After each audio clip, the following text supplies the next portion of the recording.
Good afternoon, y'all. Hey, Good morning, good afternoon, good evening. Hello. how's it going? How's it going? Y'all look good today. Well, So I'm do trying to catch up you. with y'all. So, I And mean, you you must got, have got woke up Tanya, you got Anthony Tanya, same colors. wearing that hat brim. I mean, girl, you looking sharp here. Now, I feel like I need to hide my face and go get, another outfit or something or hat or, I'm just so feeling I myself. can fit in. That's all. I'm just feeling myself. You So feel all right, all right, all right. put on my I love hats. It's one of the things that I always had the head for. Mhm. And my mom used to have a hat shop. And so Mm. I used to always model and put them on and that kind of stuff. But now, whenever the temperature drops a little cold and I throw on a hat, So this is my new one for the winter to go with my camouflage jacket. So Yeah, all I right. like it. I like All right. it. I like it. I like it. Come Woo! on, girl. Having fun today. I'm having fun. I want to be able to say that I bought it in Atlanta, but that wasn't so this time. Oh, where'd you get it here in Savannah? Yeah, I did. I got it in Oh, Savannah. okay. We got some quality stuff here. Absolutely. That looks nice, girl. That Mm-hmm. Thank you. mm-hmm. Well, you all are looking good and Yeah. everybody's healthy. We are all together and Mm-hmm. it's now February. All right. Yeah. Did y'all know what February really means? What? It's our anniversary. It's a Oh, is there an anniversary dance for that? There's a song, right? It's our anniversary. you and your husband. So how many Anniversary. years? No, No. Our anniversary, Flo. our Oh, this is Me, anniversary. our our anniversary. Yeah, anniversary. you did send that to us. We've been on a year. Yeah. Yes, I did get that. We have to Yes, we celebrate have been something. on the air 1 full year. Can you believe that? Wow, time goes by. Powerful. Not for no one. Mm-mm, Powerful. definitely. And we made it through a whole pandemic. And we A whole pandemic. a whole Mm-hmm. pandemic. Not just any old pandemic. The whole thing. The whole thing. Man, oh man. Thank Well, you. All right, Mr. Ellis saying happy Yeah, happy birthday. That's anniversary. right. Happy anniversary. That's thank Hey, right. you. hey, I like how you said happy birthday That's right. Yeah, happy. Because we were birthed in February in February. of 2021. Yeah. And we were, and I think this is the exact week that we went on the air. Wow. Wow. Yeah. Wow. So I'm excited. So, guys, let's do some introduction here. This is Mad Flow here on this end, and I got my two partners with us. We're so excited to have you with us today. We got an exciting show. This is Mad Flow with her new LLC, Mad Flow Financial and Consulting Services LLC. I love Well, it. well, well. My tongue. Woo. Congratulations. Yeah. Well, thank you. That's it's part of being a business. You got to be a business. So when you're LLC or incorporated or anything like that, you're serious about your business. So this is Mad Flow, and Mad Flow making a difference for life and others, because that's what that stands for, and that's what three of us are doing here, trying to make a difference in life for others, sharing information so that you can learn from what we learn. We want to share it with you guys. And I'm in the financial industry. I'm a financial educator. I love to make sure that people understand how to make their money work, and that's what we do. My other two partners here, y'all know Anthony and you know Tanya, so I'm gonna turn it over to them. Then we're gonna go on with this show. All right. Well, Oh, Anthony, I guess I should say something. yeah. No, If you Tanya, like. why don't you say something? Because the smile just lit up, your smile lit up, your hat just, it's just flowing. Go for it. Well, we have such great things going on right now. I'm Tanya Scott Pilcher with Global Educational Training Skills. And what we do is that we prepare people that want to get into this $1 trillion industry called insurance. One of the very first steps that they have to do is they have to take the state exam. And so we help people prepare for that exam. And we started our new taking skills, making sure that they do this thing one time. So last night we launched with our first 8 or 9 people in the state of Georgia trying to get their insurance license, our new exam cram class. It was awesome. We not only talked about test taking and what was going to be on the exam, but we talked about the career in insurance. So Uh-huh. people would be ready.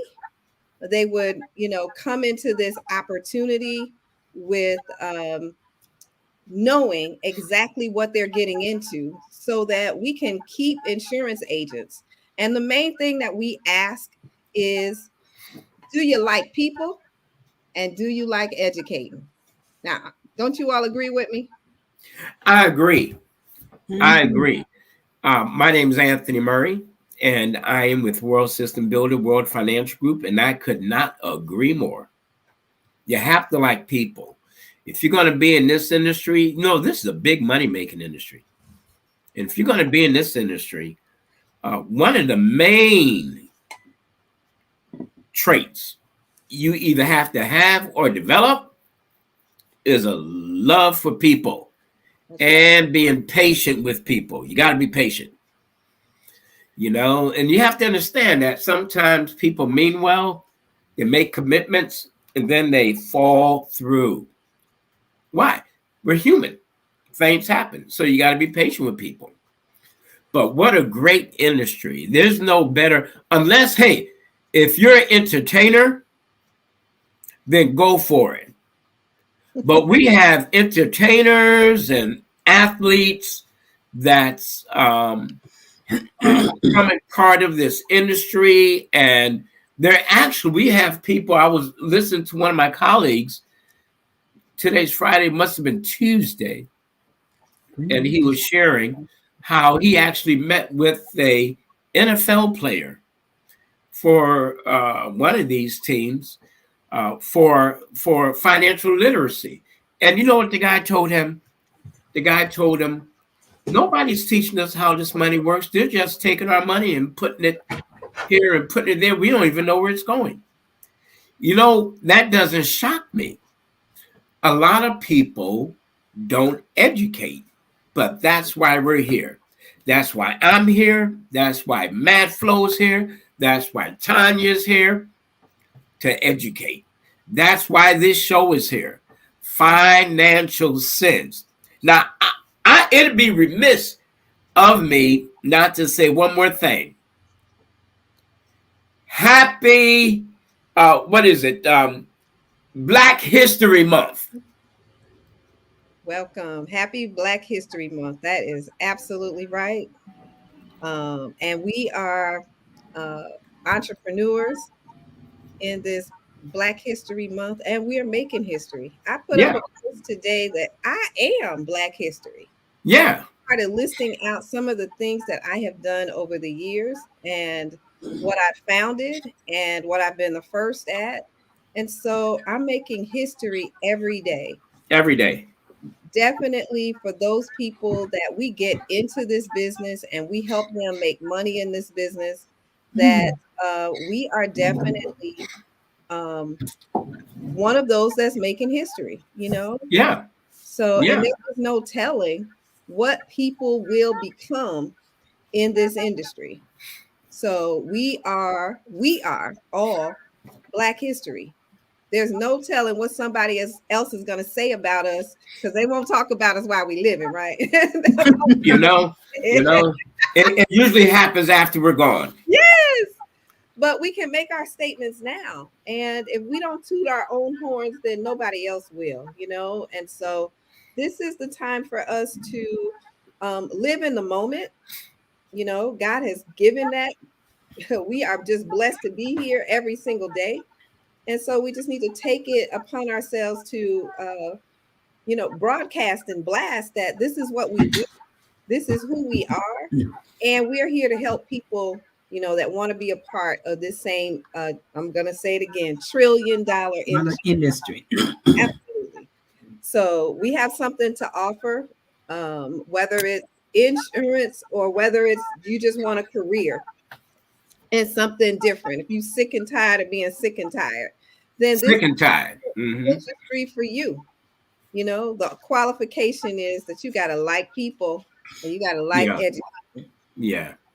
And Right? you know what, people, when you want to get into an industry like this, it really doesn't take much. Now, what is it that we're offering? You can start your own business.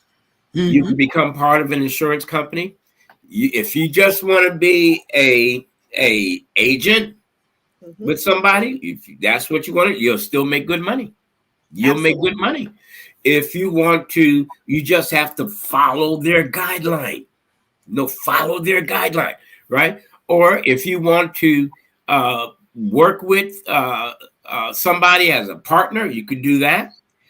We're World System Builder. One of the things we do is we help people do pretty much to become their own boss. Absolutely. Become your own boss. Now, what is it that Tanya does? She has the school to help you understand how this industry works and how you could plug into it. So some people like that on-hands instructor. I need you right there. Boom.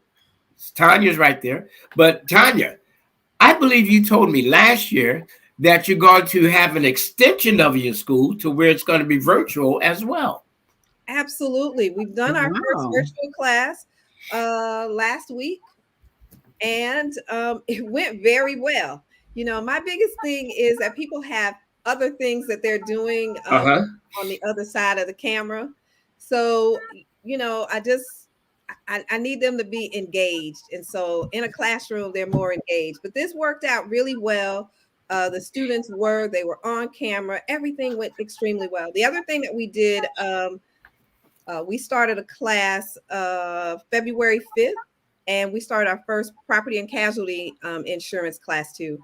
And so we have about 5 people in that class. Yes, we have 5 people in that class this week. So they take the class on Saturday and Sunday of last week, and Saturday and Sunday of this week. We are sure to be out by the time Super Bowl comes around. That's what's pressing this weekend: Valentine's and Super Bowl. Yeah. We'll definitely be done and finished with class by 5 o'clock, so everybody can be in front of their television enjoying the Super Bowl for whatever time it starts. I know it's after 5. But we got some good things going on, and congratulations to both of you, Anthony, for opening up your business and starting in Rincon, and then Mad Flow for LLC and yours. That's awesome. Hey, you know, we have not put that designation yet behind us, but we are headed that way. We're in the process also of gathering information so we can open up a second office in Columbia, South Carolina, or in that region, in that area. You know, so you know, you got to be serious. If you're going to do this, my suggestion, go for it. Go for it. And like any other business, it takes time. Say what, Flo? I say go all the way. Go all the way. Can't go halfway. Yes. Go all the way. Hey, so today we're going to focus on Black history, and we want to talk a little bit about the Black Wall Street. Yeah, one of the prosperous businesses there ever was for Blacks back in 1921. And what happened? Give a little history. Anybody want to give a little history? Let me give a little history real quick. You know, Blacks started moving to Oklahoma area, basically the same thing the whites was doing. It was a time when, you know, oil and money was processed. So they want to follow where the money was. And of course, that's what they did. And for 2 years, they built up. The Blacks owned the businesses, Black helping Blacks. For 2 years, they built it up to what it was called was Black Wall Street. I mean, they had grocery stores, hotels, nightclubs, billiard halls, theaters, doctor's offices, churches, all of this stuff here, all of these things that we want now to build They were building that back then. The Black-owned companies was prospering. But of course, we all want to prosper. We all want to build wealth, but there's always someone out there that envies what you're doing. There's always going to be someone envying what you're doing, so you have to pay attention. And what happened was the blacks migrated, and these are people that was former slaves as well. Mm-hmm. Moved to Tulsa, Oklahoma, started building and prospering. And what happened was a young man back in May 31st of 1921, Mm-hmm. young black man named Dick Rowland, getting off the elevator. And what happened, by chance, he touched the white woman, the white girl named Sarah Page, who was the elevator operator. Now she screams. And when she screams, what happens? He runs. And then the next thing you know, the next day, they're arresting him for assault. We hear that today, right? Yeah.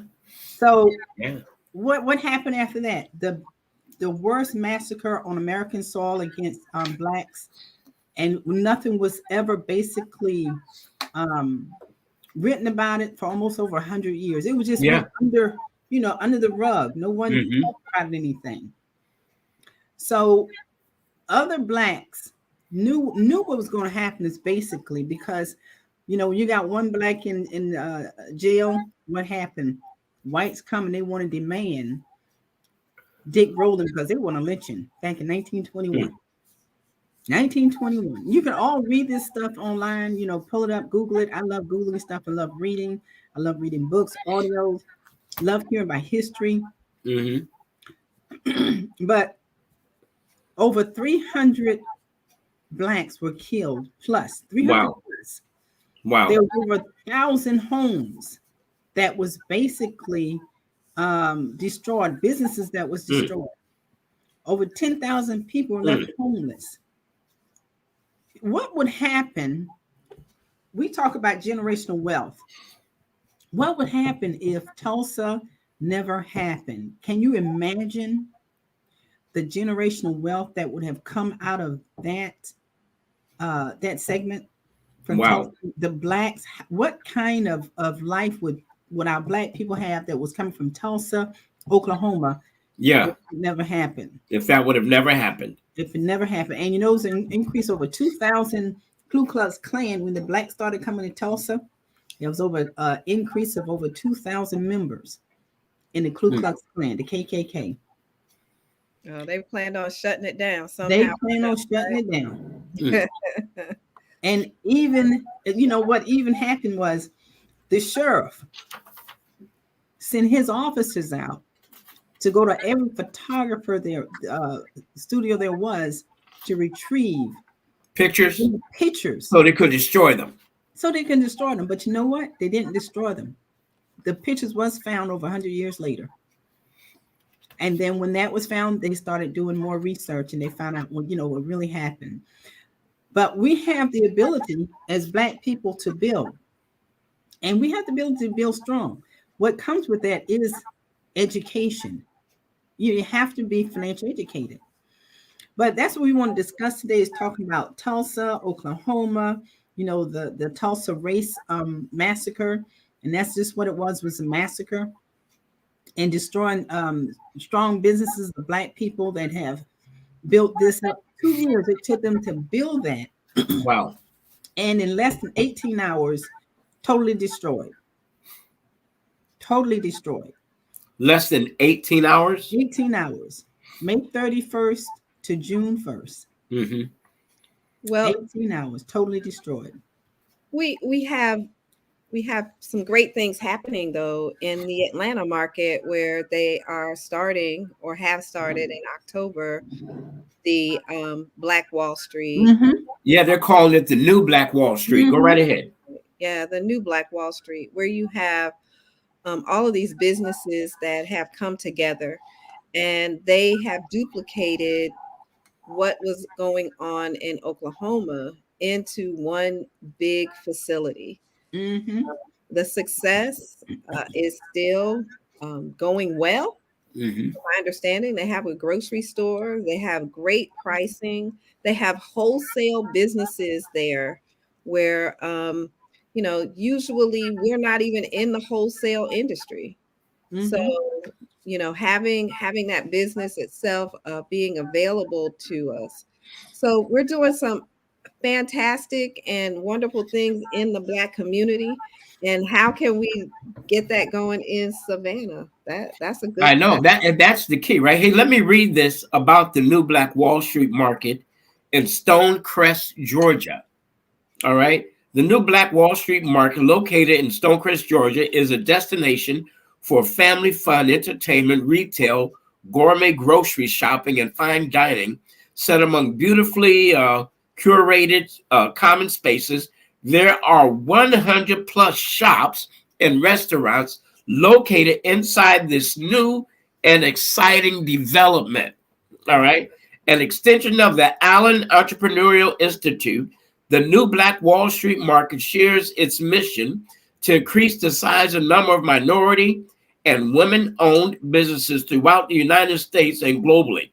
This new retail experience fosters operational excellence in areas such as product offering, systems utilization, presentation and customer service, training, acceleration, marketing, advertising, online sales support are some of the features available to merchants inside the market. And it says all are welcome.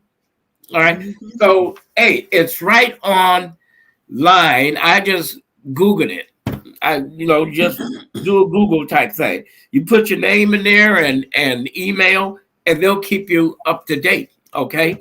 Um, in a little bit, I want to read something from an excerpt from the renowned abolitionist Frederick Douglass, who spoke on the 4th, July the 5th, actually. He was invited to speak.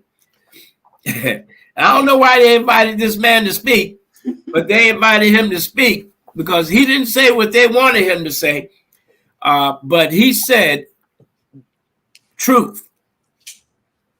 All right. And what he said was powerful. So, but I don't want to divert right now. Let's continue talking about Black Wall Street because we could do this. I don't know how many of you are in the Savannah area, but we could do this right here in the general Savannah population area, right? Right now. We got to focus on Black building Blacks. Blacks building Blacks, Blacks supporting Blacks. Hey, now that does not mean that people that are not Black cannot shop in our district. Oh, no. That doesn't mean that at all, does it? What does it mean, Tanya? It means that we have businesses that can be open to everyone. This is Hello. money is green. So Uh-huh. all we want people to do if we had something like that is to support it. But what we really want is for us to support what we already have, so that Savannah can be stronger Mm-hmm. and really do some positive things here. There's just always a fight in reference to our community and just getting their fair share. And there's so many people that have great businesses that have not been able to really make it happen because Mm-hmm. they have to do it online. Right now, if you just look at what's happening downtown, we're totally being pushed out of being able to have a business on Broughton Street where tourists are, or Mm-hmm. even on River Street because the rent is so high, the expenses are so much. That's how they're doing it, by They're jacking up the prices. right. And so if we don't begin to be able to get into there, or if there are African American businesses down there that we need to support them, Right. the few that are on the backside of River Street, um, I can't think of the name of him. It's one of the people that my son promotes. But the biggest thing is that his business has been broken into 2 or 3 times What? since he's been down there. Yes. But the businesses around him have not. So is that another way of Crystals on Congress? Oh, yeah. We have Crystals on Congress, which was a new business that came in. And Mhm. it's just that people, when we're able to get these businesses downtown, then we got to support them because Yeah. it's a struggle for them to be able to keep it going, keep their rent, because Mhm. Savannah and the way that our expenses are, I mean, not our expenses, our property is going up. People are just charging so much more to be in that area. Hey, So I yeah, have an idea. on What Congress. is it, Anthony? I have an idea. Why don't we ask our audience and as well as ourselves, let's find some businesses, black-owned businesses in the general Savannah area, and we can't, so to speak, feature them on Financial Sense. I mean, let's tell the people the name of these businesses and where they're at. So what does that mean? We need to know the name of the business and their address. And we need to make sure they're still operating. Hey, Tanya, what was that place I had mentioned to you? It's an eatery. What is it? Geneva's. Geneva's. Oh, yeah. Geneva's. Geneva Geneva. on Victory Drive. Woo! Let me tell you something. If y'all want some good food, Geneva's. Yes. all right. But there's other. We've had wonderful food. Where's she located now? Victory Drive near what? Right in that shopping plaza with Right. Target. Yeah. Oh, with Target. Yeah. Hmm. Yes. And Okay. food is always good. Mm-hmm. And she's been in business for several years. Then she closed, and now they're open right there in Victory Drive. And yes, we need to support Geneva's. Mhm. Yeah. We always looking for good food, and we don't go and support Geneva's. That is excellent. I think I'm gonna go and have lunch there as soon as we finish today. What? And there's a location in Oglethorpe Mall that I just went in a couple of days ago, did a little bit of shopping, has some nice, it's called Conceit Boutique. It's owned by this Black young lady named Vanessa Lee. Now she's a true entrepreneur. She has been doing hair basically since she was 12 years old. She does real estate. She opened her boutique. Boutique, I think she's been open maybe about 2.5 years now inside the Oglethorpe Mall. Uh-huh. Nice, cute little outfits. I bought one. I love my little dress that I purchased from her. But I just met her a couple of days ago, and she's looking for another opportunity. So she also is going to sit down with me for 30 minutes and look into the financial industry. Look at that. Look at that. Yeah. So, she's an entrepreneur, and her daughter is not. And the reason she started the business, she wanted something to leave her daughter. Right. So her daughter's 22 years old. And so she's in the store helping mom.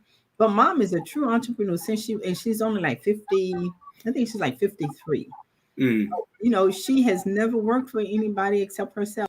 12 years old, doing hair. She also had a hair salon as well. Mm-hmm. And so she closed the hair salon to open up the boutique. All right. She's fabulous. So that's another one. Conceit Boutique. She's in Oglethorpe Mall. Yeah, the Oglethorpe Mall. Awesome. Pamela Jones had put up crystals on Congress Street, and it's owned by JoJo Jones. At least that's what I call him, JoJo. Joe Jones. And they make these beautiful crystals. So if you give them an image, a picture, or you can go in and they take this 3D photo of you or image of you, and they can put it inside a crystal. They can also make these miniature people that look like you. What? It's a great, great business. Great Valentine's gift, like Pam was saying. I don't know the exact address. I was looking it up just then, but definitely a business that's been around. He was here before Christmas. JoJo is from Savannah. He has a business here in Savannah, and he has one in Atlanta, him and his wife. So that's another type of business that we can support and help by going by. You can do his business online or go to the shop here here in Savannah. Absolutely. Absolutely. You know, Another there's, go restaurant. ahead. Go right ahead. Sisters on Skidaway. Yeah, Sisters on Yep. Skidaway. Sisters on Absolutely. Skidaway. Sisters. Mm-hmm. Okay. And here is the address for the Crystal Place on Congress. It's at 311 Congress in Market Walk.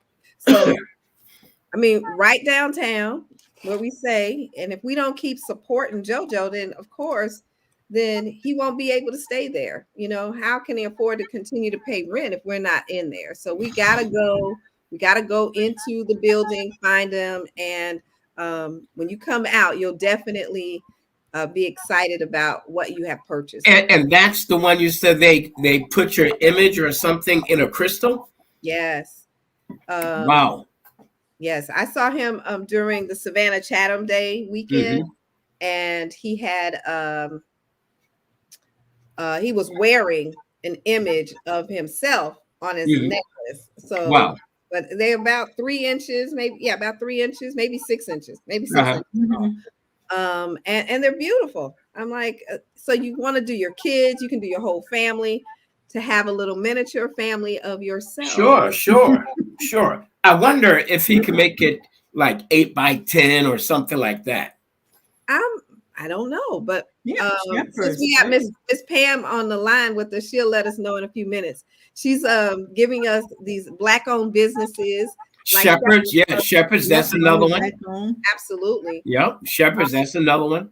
And Shepherd Brothers is on the corner of Stiles Avenue and what's that? Stiles and Gwinnett. Gwinnett, Stiles and Gwinnett. Yep. And Sisters is a restaurant. For those who don't know, Sisters is a restaurant. They had several locations. I know they have one in Atlanta now, and they have one on Skidaway. I don't know if they closed the other one in Savannah, but they had 2 locations in Savannah at one point. So these are all Black-owned businesses. And hey, we're not saying to you, David Seafood. Y'all heard of David Seafood? No. Oh my goodness. You love garlic crabs? Have you ever tasted garlic crabs? I don't eat crab. My wife does now. My wife. You don't eat crab cakes either? No, Well, do you have clam? What about clam or oyster or scallop or fish? No, this is like the Asian places you go in, you get your fresh fish and all of that stuff. And it's called David's Seafood, right there off of Montgomery, and I think it's around about 31st or maybe 31st or 32nd. You've been there, Tanya? I have traveled there with my good friend Deani. She loves crabs, and so she goes there. That's the best garlic crab. That's definitely seasoned. weekly. And see, the history behind that is it was owned by a Vietnamese couple, and they divorced. And the lady married the Black guy that I know that worked with me, and so they started running the business together. And so I consider being a Black-owned business as well, Black-owned. Sure. And it's funny because the ex-husband, he opens up another restaurant after they divorced.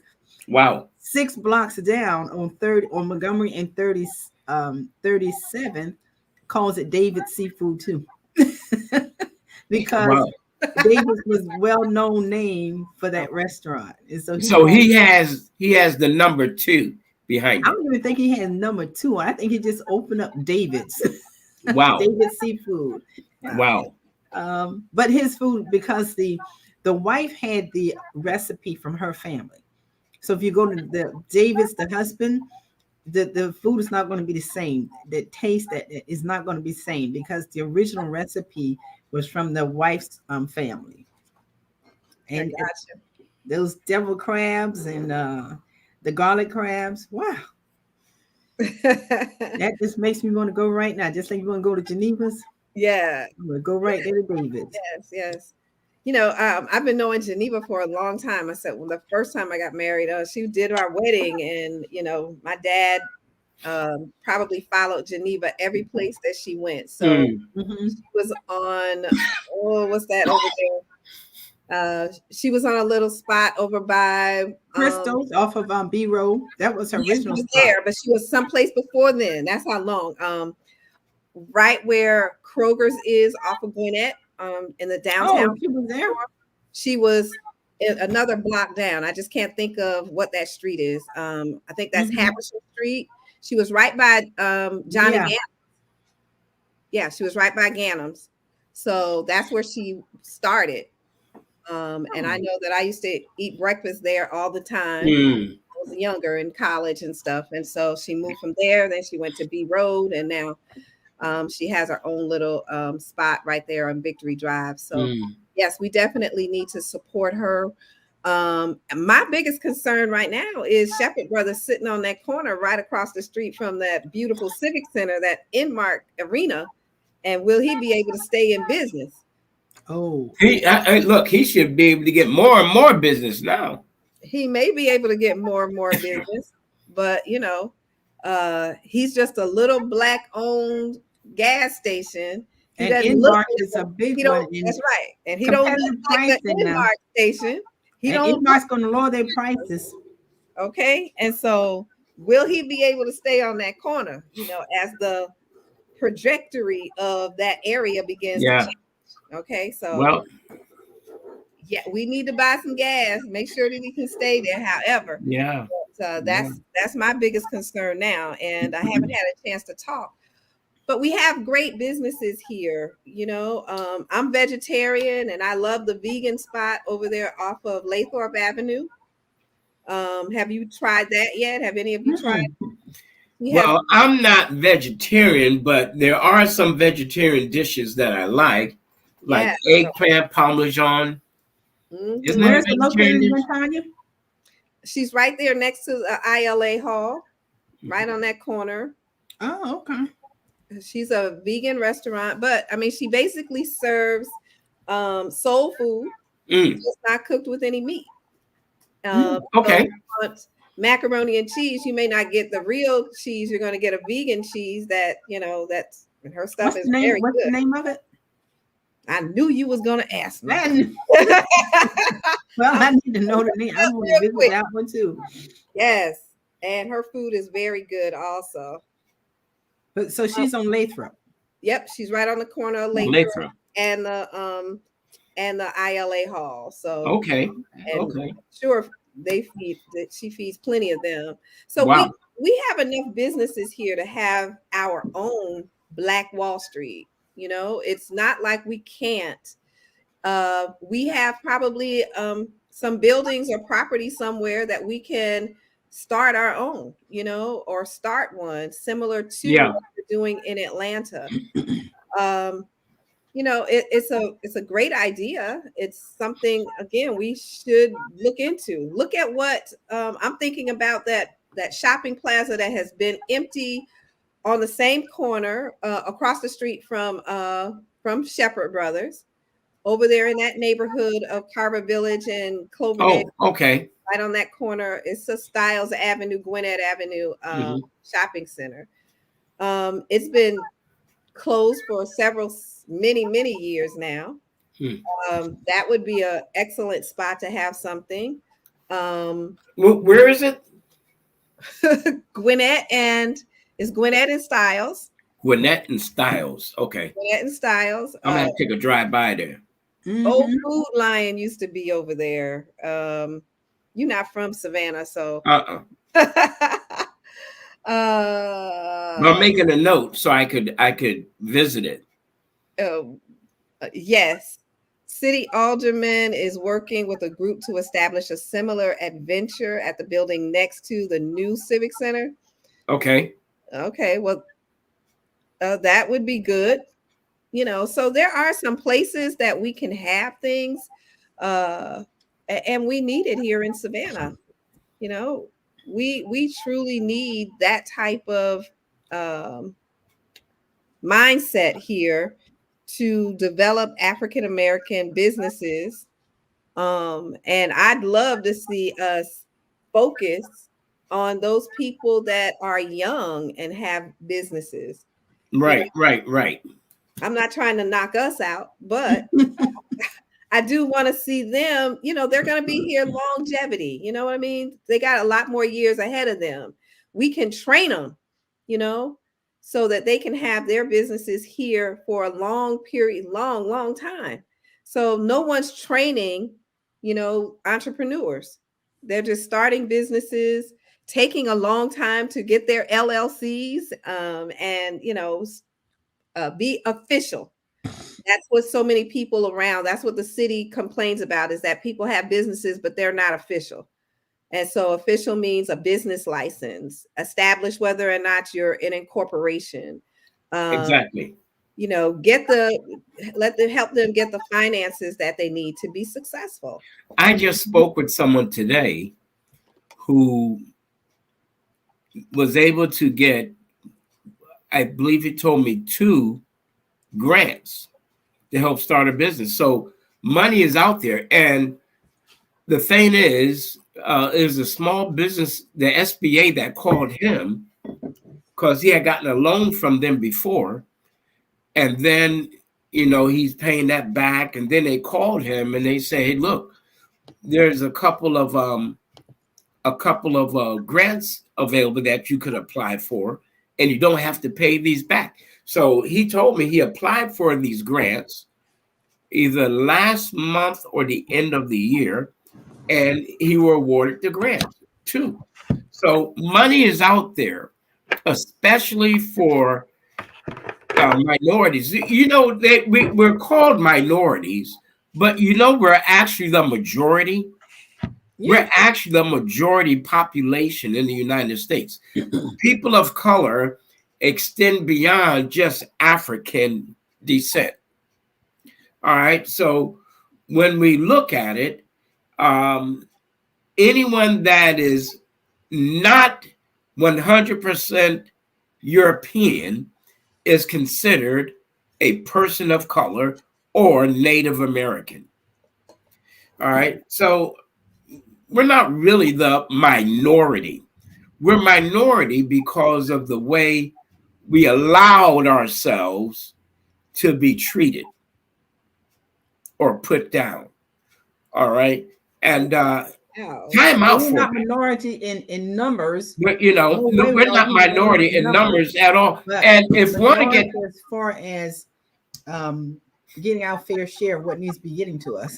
Well, I tell you what, if we would look back at history, you would see that people of color for years and years were actually the majority and owned multitudes of land and houses and so forth and so on.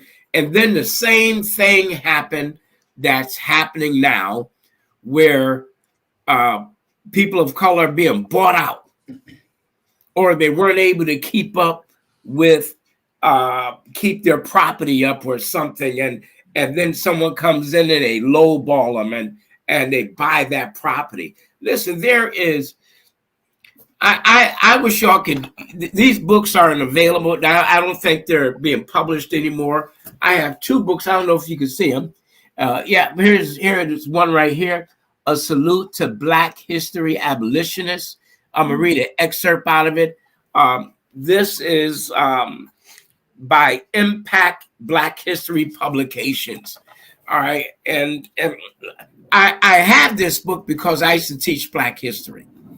And you'll just be shocked and surprised. We had globally, we had our mountain peaks and then our valley lows. And it continues to be like that worldwide. All right. So I think this is a season for the mountain peak. All right. This is the season.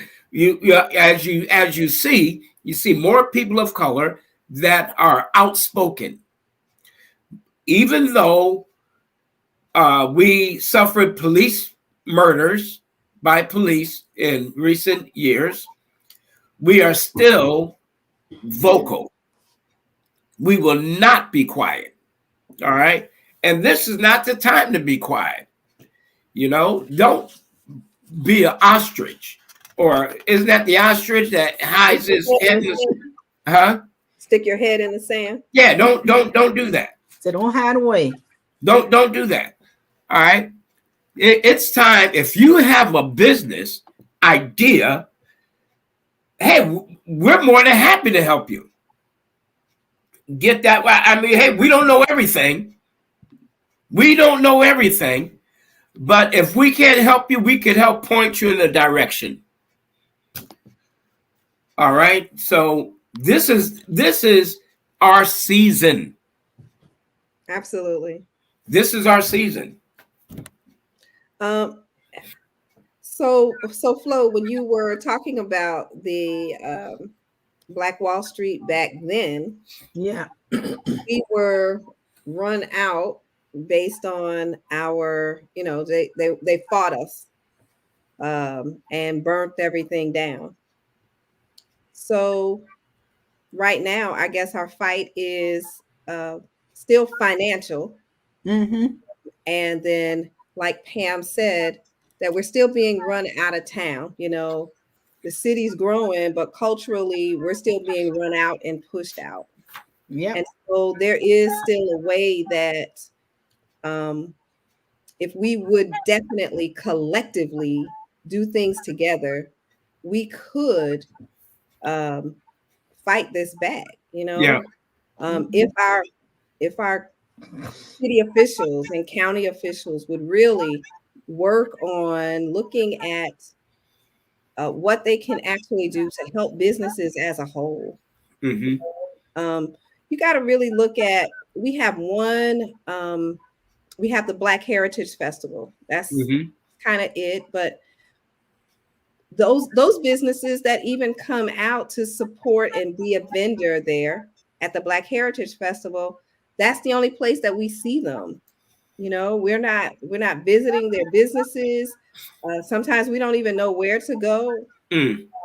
But all of that lacks. If there was a place, if you all even understand that ML King is going to change back to Old West Broad Street, but it's not going to change back to Old West Broad Street with Black businesses on it. It's going to change back to Old Black Wall Street, West Broad Street with, none of us, because the high-end businesses that people of color are not expected to be able to afford. Right. Something that my wife brought to my attention around 2 years ago, a year ago, how the buses cannot even drop people off downtown anymore. You didn't notice that? I mean, she brought that to my attention a couple of years ago, and you kind of forget it because I did anyway, because I'm not in Savannah that often. I'm in Effingham. And you think but about you got to look at people that have to work downtown, and they're not able to get a bus to to get to work. They have to walk the rest of the way or whatever. But you know what? I want to cut you short, guys. I want to go over something real quick, because we're talking about entrepreneurship. When you think back at Wall Street, I want to read a couple of the wealthy business owners and how they did and what they did. For example, a wealthy Black landowner named O.W. Gurley is commonly referred to as the founder of Greenwood. Born to free slaves in Atlanta, Gurley was released in Arkansas and moved to Oklahoma during the Oklahoma Land Rush of 1889. Now, after running a general store in Perry, Oklahoma, Gurley, a serial entrepreneur, moved to oil-rich Tulsa and reportedly purchased 40 acres of land on the north side of the city with the vision of doing what? Selling residential and commercial plots to African Americans. Gurley wasted no time opening a rooming house, purchasing buildings, and providing loans to help other Black people start their own businesses. I mean, isn't that just awesome? That is. How that whole plan came together with other wealthy entrepreneurs to put their part in to making sure they can build a prosperous business for other Blacks as well. Mm-hmm. Absolutely. And then another one, J.B. Stratford, son of a former enslaved man, was a lawyer from Kentucky who owned pool halls, shoestring parlors, and boarding houses before moving to Tulsa around 1899. With the goal of creating wealth in Indian Territory, Stratford invested in real estate properties and built the Stratford Hotel on Greenwood Avenue, a luxury establishment that was considered the largest Black-owned hotel in the country, Wow. with 54 suites, a pool hall, saloon, and dining room. Can you imagine what Wall Street looks like when we talk about these people here that Wow. help build this? Can you imagine, just let your vision, encompass what these people accomplished? And when they tore down, when the whites tore down Wall Street, that was over 1.8 million property loss. That would be $27 million today. Wow. Oh, So you see, you think about it. The generational wealth that could have been passed down Mm-hmm. from generation to generation to generation was stifled right there, May 31st of 1921. Mm-hmm. Because they, Ku Klux Klan and all the other whites, don't want this they see how prosperous it is, they're scared for themselves. Mm. absolutely. They just had a small Greenwood Avenue was all Black-owned businesses. All Black-owned businesses. And the people that built it was, phenomenal. They helped themselves and they helped others as well. Hey, folks, don't get us wrong here. It was torn We down. are not anti-white. We're not anti-white. We Nope. are trying to encourage our people of color, get out of the closet, get off the couch, stop talking about what you want to do, and do it. Just do it. Just start it. That's what it takes. We have a few minutes left. Tanya, did you want to say anything before I read this excerpt? No, go ahead. Go ahead. You sure? All right. This is an excerpt from Frederick Douglass on his Independence Day address, July 5th, 1852, in Rochester, New York. Fellow citizens, pardon me, allow me to ask, why am I called upon to speak here today? Why have I, or those I represent, what have I, or those I represent, to do with your national independence?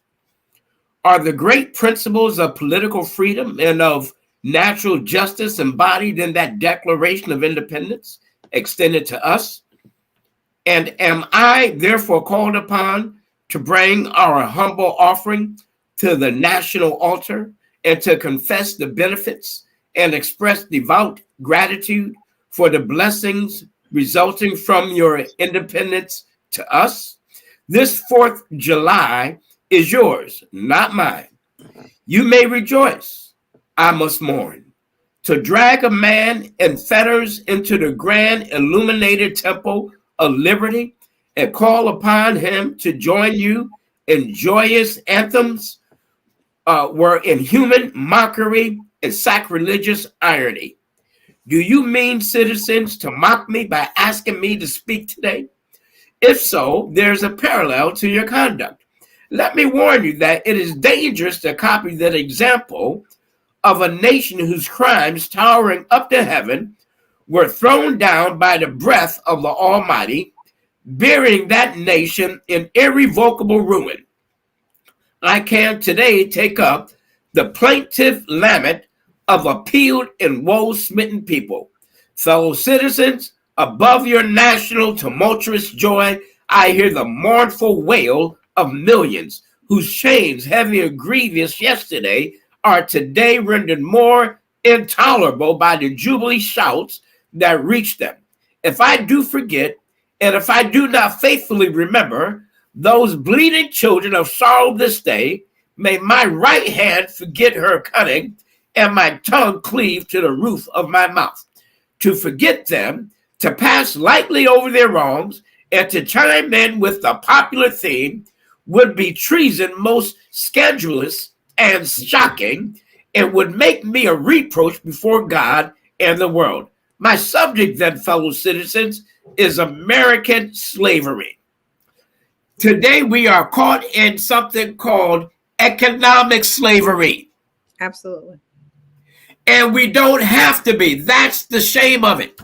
Now, I stopped midway, but I want to say that this is our season. This is our time. This is our moment. It is, the door is right there before you. Grab a hold to the knob of the door. Pull that bad boy open. Force it open. If you have to use a crowbar, whatever you have to do, break down the door, because this is your opportunity and my opportunity. Let's take the advantage of it. All right. And so we close today. If we ready to take a collection too. All right. He All did right. it. All See, right. he did it. You did it. That is awesome. Yes, sir. I agree. So, hey, look, guys, we want to thank you for being with us today. We got 2 minutes left. We're not out of here yet. You know what we do want to do, though? Where's Pam? We want to get Pam and a couple of other folks to visit with us and to come live on the air during this month. Why? It's Black History Month. And what we want to do, we want to honor you. We want to get a couple of you folks that's been with us from the beginning to come on and say hi, and just to spend some time with us. You know, let's talk. So, hey, we want to thank you guys for being with us today. Don't forget to share. Let your family members know, your enemies know, hey, even get your white colleagues to jump in on this. You'll be surprised how many white folks would jump on the bandwagon when they see that we mean business. When they see that we mean business, you'll be surprised. Frederick Douglass not only had Black supporters, but he had hundreds of white supporters. All right. So listen, this is our time. This is our season. Thank you for allowing us to be here. And thank you for celebrating our anniversary with us. I'm Anthony Murray. Man Flo in the house, making a difference for life and others. And Tanya Scott Pilcher. We'll see you soon. All right. Y'all have a great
like that.